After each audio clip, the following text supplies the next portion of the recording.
Hello, Exiles. This is Ryan from Behind Eyes Gaming, and welcome to my League starter for the Path of Exile 2 0.3 League. I'm going to be starting off as an Invoker using Elemental Expression as hopefully a main, or at least a portion of my main damage and clear. And I'll probably just be using Ice Strike, but we'll see.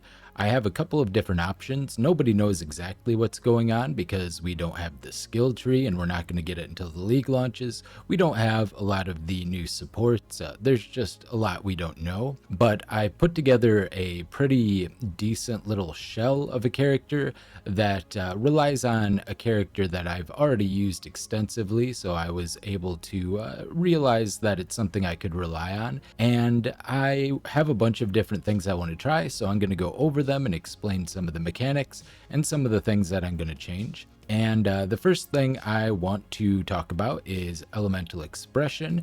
You can see if you look into Elemental Expression, it was massively buffed here. The base damage was taken up pretty considerably, about 50% in some cases for the top end lightning damage, for instance. Pretty close to about 40% for the fire and cold, I believe. Very, very considerable amount of damage increase. Should make it for much better skill than it was previously. There's a lot of different combinations we can use for it. Another thing, I just am going to go through my notes as I was kind of putting together my reasoning behind starting this.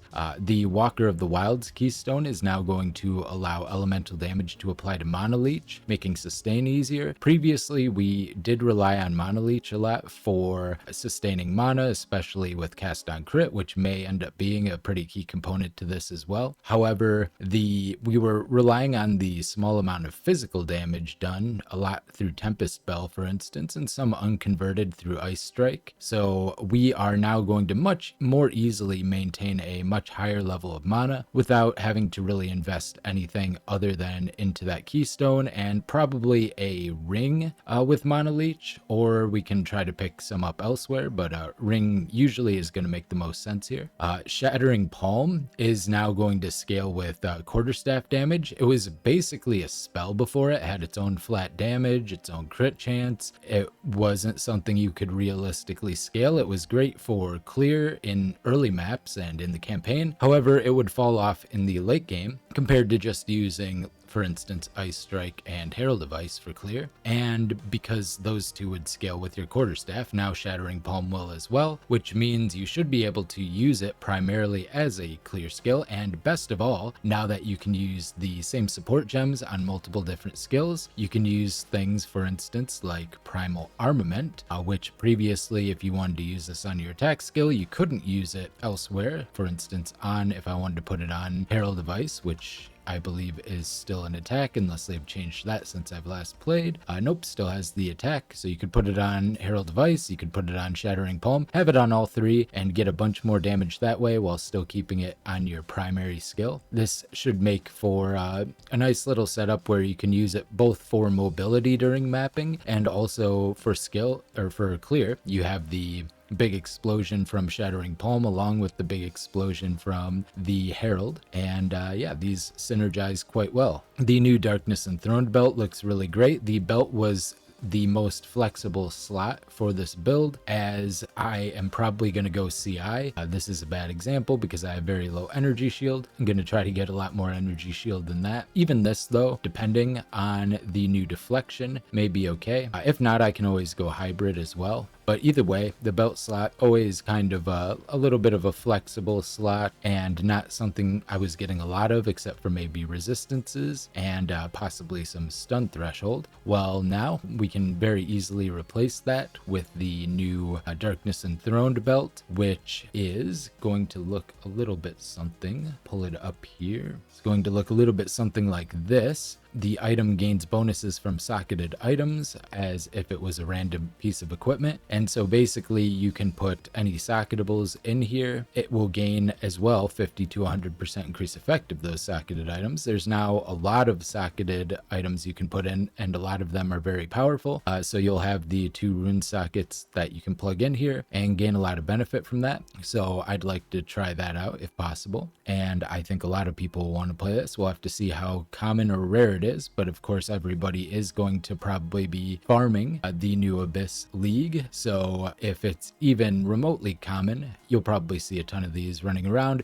It'll just be a matter of getting the one that first of all has a high percentage as far as how much it increases your socketables, and the one that is the right slot for your build. For instance, you might want, if you wanted a bunch of AoE, you might want one with helmet. If you wanted a bunch of ailment effect, you might want one with gloves. You could put the ailment effect socketables in there. So lots of stuff there, which is one of the ones I'm considering. Obviously, weapon socketables could be the most interesting for big crit damage modifier, for instance, or penetration, except for this build doesn't really need that, so I may go with something else. And of course, in the last league, I never really got to play with it because I didn't get around to making a cold build. I kind of dropped out of the league a little bit early last league, but Heat Shiver is now in the game. And of course, Heat Shiver gives you your chill magnitude on the enemy as extra fire damage. So you try to get up to 50% chill on enemies, you get 50% of damage gained as extra fire damage. That can be really big. You could possibly combo this with Embitter in order to kind of escalate it. So let's say you're only getting like a 30% chill. You have Embitter support on. All of a sudden that 30% as fire turns into 30% as cold, and now you're chilling for a higher amount because you are doing a lot more cold damage, and maybe you hit that 50%. So you can kind of self-scale that way. Or there's other things we'll talk about a little later on, but that's just one possible thought. I think Embitter is probably in the end going to be a little bit of a waste of a slot, especially considering there is a huge support gem now because of some changes that I'll get to shortly. But the next thing I wanted to do was test weapon swaps for spells. Weapon swapping is now going to be instant speed. Now, I don't know how instant that is going to be, and if it's going to cause like a casting time. Is it going to cause some sort of stutter in between attacks? For instance, if I'm proccing a cast on crit for spells and I'm attacking with Ice Strike, is it going to interrupt my Ice Strike attacks whenever I crit and switch over to a wand? Or is it just going to go over, switch to the tree and to the wands, do the cast, and be back by time, right into the next swing of my quarterstaff? Not really sure. That's going to require some testing. I don't think anybody fully understands how that's going to work, but for really fast attacking skills like Ice Strike, it may not necessarily work the way I hope it would. But if it does, that could be very, very powerful, allowing me to get like 2+5 wands, for instance, on arc on cast on crit, and then get a big fat arc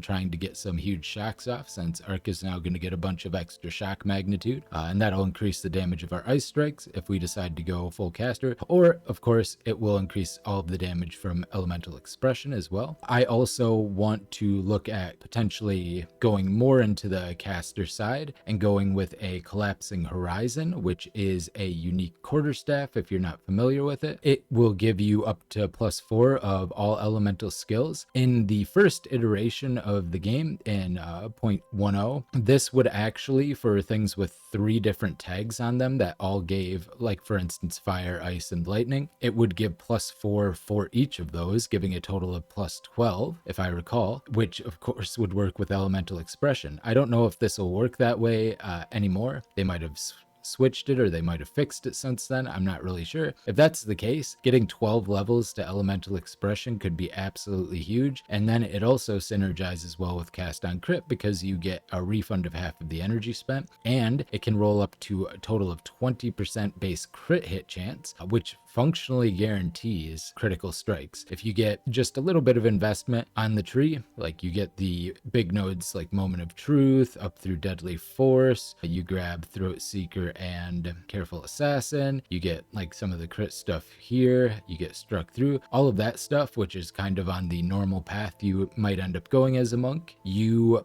will be able to very easily cap out at 100% crit. So I do think Collapsing Horizon could be a very, very interesting way to make this build work with the extra 50% damage. And other than that, yeah, I talked a little bit about cast on crit with Arc for shocks, but what we could also try potentially is using Orb of Storms in order to automate lightning infusions, which could give us bigger shocks and more clears, because you end up doing more damage and getting more chains if you have lightning infusion. So if we can quickly drop Orb of Storms, use all of the charges on it by just getting a bunch of elemental skills through lightning infusion, arcs, all that kind of stuff, and get those lightning infusions quick, we could get some pretty big shocks that way, some pretty big arcs, and use arc as possibly a main component of the build. And then other than that, I'm not really sure if triggered spells are going to proc Orb of Storms or make it drop infusion faster, or if dropping a second Orb of Storms will just replace the first one without it expiring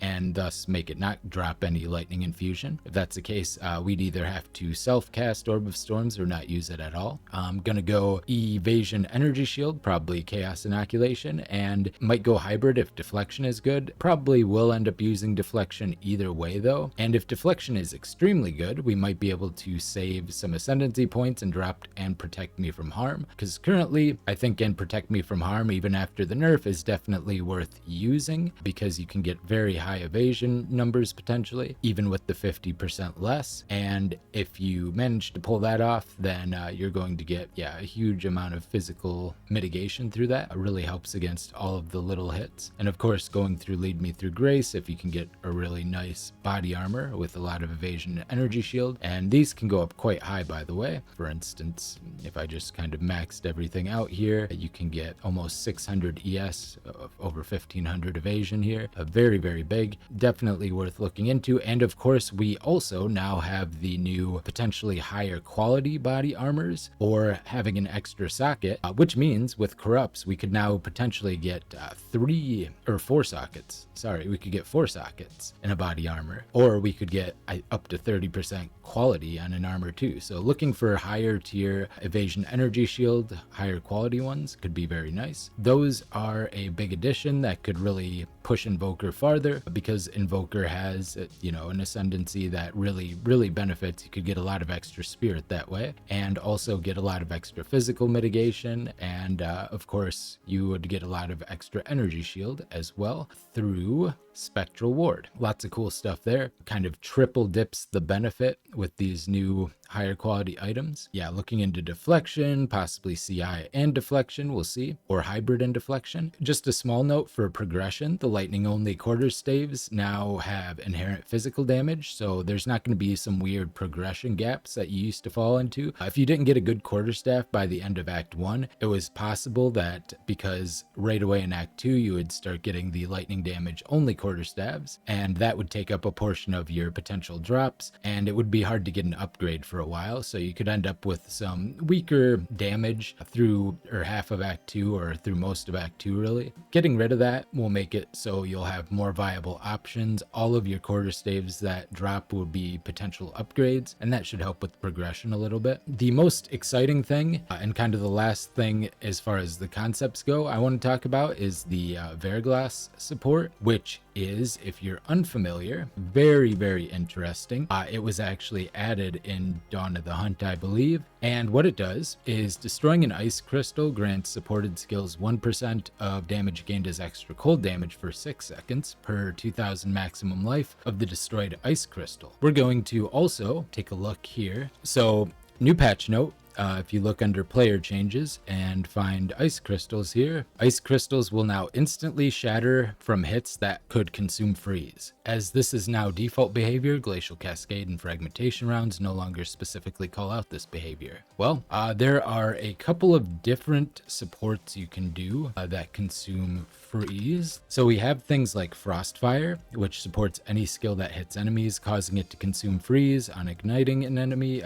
This isn't exactly what you you would use, but Biting Frost supports any skill that hits enemies, causing them to deal more damage to frozen enemies, but consume their freeze. Cannot support skills that consume freeze. And then we have Elemental Discharge, which is kind of similar, supports any spell that hits enemies, which we could use this on our kind of main damage clear, our Elemental Expression, because it's a spell, and it causes it to consume elemental ailments to trigger Elemental Discharge, and that'll do a bunch of damage based on your attributes. More than likely, we would use Biting Frost because we'd want to keep like the Shock and Ignite on potentially. By potentially sacrificing Freeze, we could gain a lot of damage. How much damage? Well, let's use a quick example with Frost Wall. So I believe Frost Wall makes 3 ice crystals. I could be wrong. And I think that can be changed depending on the length of the ice wall and also with a support, specifically Fortress. But we'll just talk about 3 for the beginning here. At level 20, Frost Wall's crystals have 12k life, and you can get the Ice Wall's Notable, which gives 200% life to ice crystals, and then the Glacial support, which gives 100% more. So that's 6 times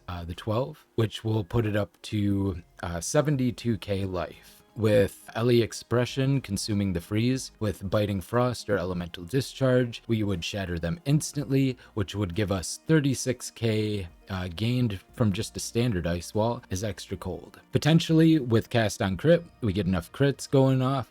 We could have this with Bells, with Elemental Expression, with Arc, all of those critting as well. We could get 3 of these per cooldown. They have a cooldown, the Frost Walls, so it would more be like kind of a bursty thing, and then they'd slowly recharge. I think it's a 5-second cooldown with 3 charges. But on bosses, we would instantly get those 3, and for each one of the cooldowns, we'd get 36% gained as extra cold. If we pumped up the level, for instance, of the Frost Walls, let's say our Cast on Crit is on a weapon swap with 2 +5 cold spells wands, giving us +10 levels. All of a sudden, we have a level 30 Frost Wall. Now, when we shatter them, we get, for the 3 crystals, 62% per cast. Basically, you can triple that for over 180% as extra, 186. And then, you know, however many extra crystals you would get with Fortress, I don't know, maybe you get 6 or 8 or something. And if that's the case, you could be looking at maybe up to close to 500%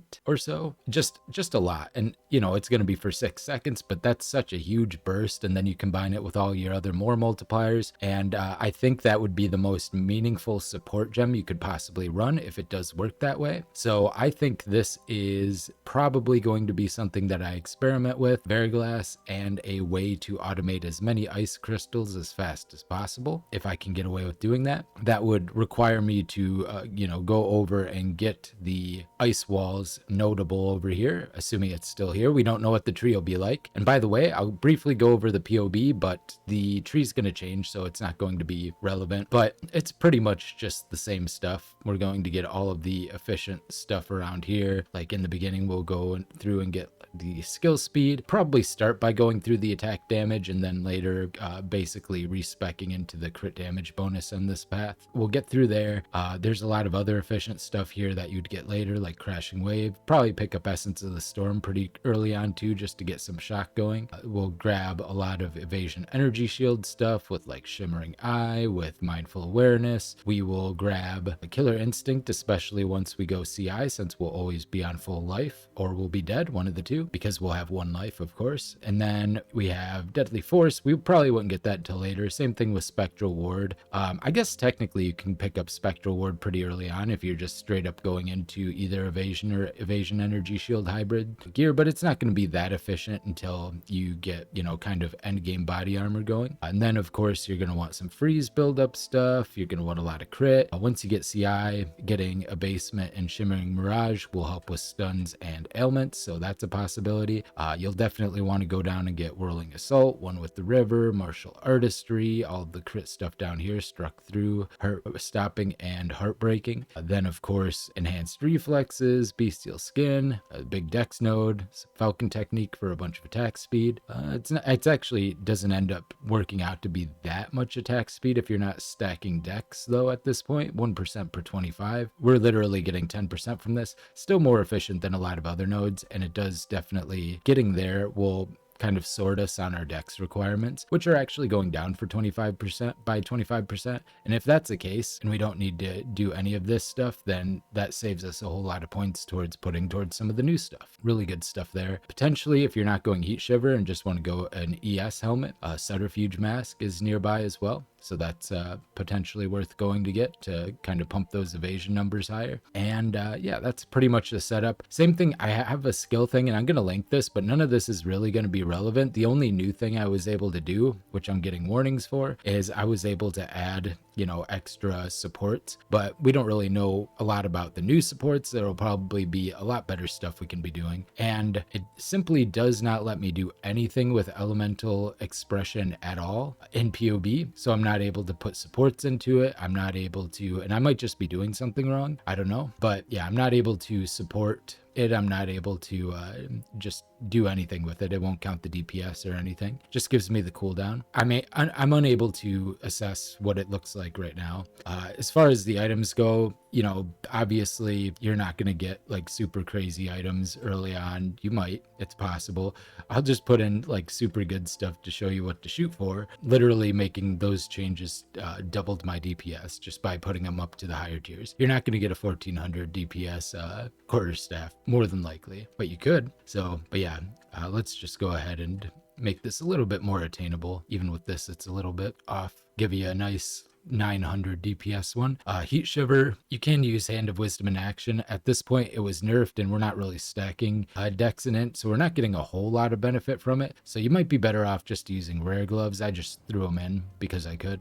The body armor is really important. You are going to want to prioritize getting as high as you possibly can. Evasion and ES, it's probably just as important as your quarterstaff, so keep that in mind. The rest of the gear is just like kind of generic stuff that you might get. I threw in a couple of the unique charms that could be kind of good. Like this one, if you became frozen, it would start your energy shield recharge right away, which is pretty nice. And this one, you know, if you become shocked, it gets rid of the shock and it makes the lightning damage of enemies hitting you unlucky during the effect. So, you know, if you got shocked, you're probably getting hit by lightning damage, so this is quite good. You get a grounding charm, and of course stone charm is always good because getting stunned sucks. That's why I do have some stun threshold on some of my gear here and there, and potentially I would be getting the stun recovery and stun threshold abasement as well. So that's kind of everything. There's nothing like the POB isn't going to be helpful. I'll link it anyway in case you just want to get an overview of what kind of stats to look for.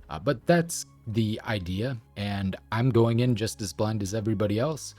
So that's part of the reason I decided to use a class I'm very familiar with. Hope you enjoyed. This has been Ryan from Behind Eyes Gaming, and I will see you next time. Bye.